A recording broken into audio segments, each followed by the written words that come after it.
Welcome to The Explainer. Okay, let's just dive right into this. Because today, we're exploring a multi-billion-dollar startup opportunity that is literally hiding in plain sight. We are going to look past all those flashy tech headlines and glamorous Silicon Valley launches to uncover the silent engine that is actually powering modern global commerce. Think of this kind of like a business documentary unfolding right before your eyes. We'll be breaking down how something incredibly mundane is somehow transformed into this highly lucrative B2B startup opportunity. So, picture this. You're ordering a new smartphone online. We all know this drill, right? Step 1, you're scrolling on your screen. Step 2, you get that satisfying little payment confirmation. Step 3, somewhere out there in a massive, brightly lit warehouse, your product is getting picked off a shelf. And Step 4, it goes on this crazy, complex delivery journey, changing hands from trucks to vans, all the way to your front porch. Now, when you think about that whole process, what actually stands out to you? Well, you remember the product, you remember the brand, you definitely remember the delivery driver who dropped it off. That right there is the highly visible, super glamorous front end of e-commerce. But we're completely ignoring the one critical element that makes that entire sequence even possible. It's the cardboard box. Yep, that's simple, totally uncelebrated brown paper box. You know, the exact same one your cat probably prefers over the expensive toy that actually came inside it. Behind every single shipment is this unsung hero that's keeping the entire global delivery system moving. Without it, the whole e-commerce explosion simply doesn't happen. No product makes it from a factory floor to your doorstep in one piece without this basic layer of protection. And listen, where there is a massive universal dependency, there's a massive startup opportunity. Chapter 1. The Hidden Supply Chain.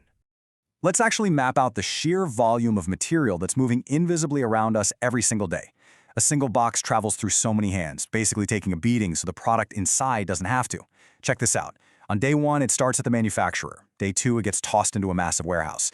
Day 3, it's loaded onto a truck headed to some regional logistics hub. Day 4 sees it being sorted at a local delivery center. And finally, on day 5, it lands safely at your home. And millions of these journeys are happening right now, literally at this exact second. It's not just a container, it's an absolute structural necessity for modern logistics. And what makes this so fascinating is the sheer diversity of the clients who rely on this hidden supply chain.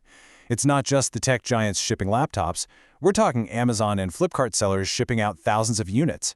It's that local clothing brand trying to make a name for itself. It's cosmetic startups, it's restaurants sending out hot food, and it's those small Instagram businesses fulfilling maybe 500 orders a month. They all have wildly different products, different profit margins, and totally different target audiences. But reliable packaging, that is the one universal requirement connecting all of them. Every single one of these businesses is a potential B2B client waiting for you. Chapter 2. The Startup Opportunity. Okay, so how does an aspiring entrepreneur actually get a slice of this lucrative B2B space? You essentially have two distinct entry paths, and spoiler alert, you don't need a giant factory to get started.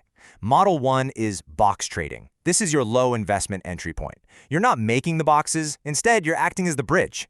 You find reliable manufacturers, you buy in bulk, hold the inventory, and then supply those local businesses who just don't want the headache of dealing directly with factories.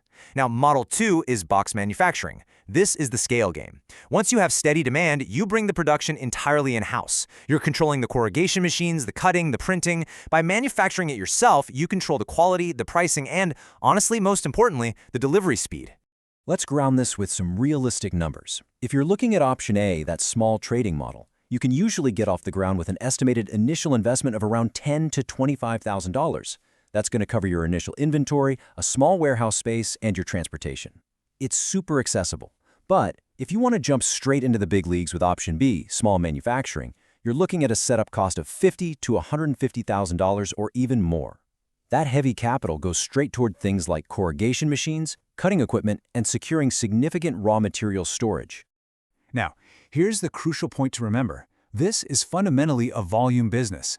50,000. If you're supplying just 50,000 boxes a month, which honestly in the e-commerce world is an absolute drop in the bucket, and you're making a profit of just 5 to 15 cents per box, you're yielding a monthly gross margin of up to $7,500. And that's just when you're starting out. The real opportunity here isn't about selling one box. It's about becoming the permanent packaging partner for hundreds of active businesses. Chapter 3. Why demand keeps growing. So why is this a permanent demand engine and not just some fleeting internet trend? Simple. Because as digital commerce grows, the need for reliable packaging grows right alongside it. perfectly in lockstep. The consumer might completely change their taste tomorrow. The product inside the box might go completely out of style. But whether a consumer is buying from a trendy direct-to-consumer brand, ordering a late-night meal from a cloud kitchen, or supporting a local retailer, that physical box is always required. It's an evergreen B2B product. It is essentially the physical infrastructure of the internet economy. Chapter 4. Building the business. All right, let's talk execution. When you're trying to land those first crucial customers, here's the golden rule. Do not start by chasing Amazon directly. I know, it sounds super tempting to land the biggest fish in the pond right away. But large companies usually have deeply entrenched, massive suppliers already on lock. You will burn through all your capital just trying to compete on pennies. Instead, you need to look locally and find the businesses that those giant suppliers are completely ignoring. So here are your actionable targets. Start with your local Shopify and Instagram sellers. Seriously, they are desperate for reliable partners because they absolutely hate dealing with packaging logistics. Offer them a simple, stress-free monthly packaging supply contract. Next, hit up the cloud kitchens. They are constantly running out of takeaway boxes and food cartons. And definitely don't forget the local manufacturers. Small factories are always in need of export cartons and storage packaging. You build your empire by dominating that local mid-tier market first. And that brings us to what I like to call the smart upgrade. A basic, soon-to-be-replaced supplier just walks in and says, hey, we sell cardboard boxes. But a smart, scalable packaging startup, they say, we help businesses reduce packaging costs and improve their delivery experience. Do you see the difference? It's a critical pivot. You aren't just selling a commodity anymore, you are selling a comprehensive solution. You offer them size recommendations so they aren't paying extra to ship empty air. You offer custom branding. Basically, you become their trusted packaging consultant. Because once you have their trust with the humble cardboard box, you can build this massive ecosystem around it. You start expanding into bubble wrap, then the stretch film, the packaging tape, and courier bags.